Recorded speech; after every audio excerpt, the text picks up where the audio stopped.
Assalamu alaikum everybody, welcome back to Marjana's kitchen. On today's episode we'll be showing you how to make these lovely potato chickpea samosas. First you will need a large wok or a pan and just add some oil to this. Vegetable oil or olive oil or sunflower oil is just fine. I added probably about 4 or 5 tablespoons of oil here. Then you'll need 1 tablespoon of coriander seeds and 2 tablespoons of jeera. Fry them for a little while, make sure they're nice and sizzled and cooked.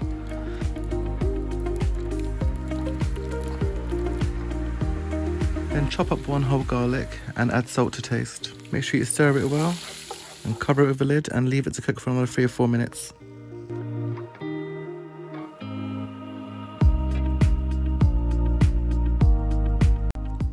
And then we're going to uncover the lid and then add half a teaspoon of chili powder, half a teaspoon of turmeric and half a teaspoon of jeera powder. We must make sure we give this a good stir and cook off all the spices. You don't want to have that raw tasting spice. And then add a few green chilies if you like it spicy or hot, with half a cup of water. Then I'm going to allow this to cook for another further 2 minutes, just so the flavours can amalgamate and infuse together. Once all the spices have been well cooked, we're going to chop up 4 medium-sized potatoes into cubes, give it a good stir and cover and leave it covered up for 5 minutes.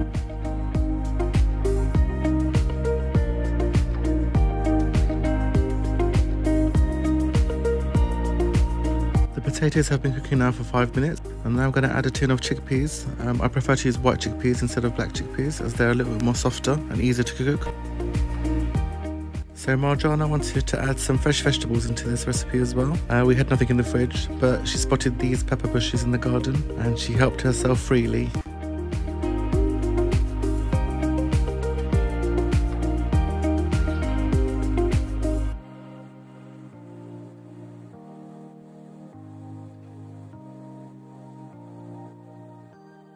Okay, so here comes the fun part. We use filo pastry to make these samosas. You get it usually in a square packet from the supermarket. It's usually frozen. We slightly defrost it, and then once it's softened, we slice it into long rectangular sizes. First of all, you just fold it into a triangle and then fold it over again, leaving a top lid on top. And once you fill in the pocket of the samosa, add a mix of flour glue and then wrap the remaining pastry that's on top around the triangle.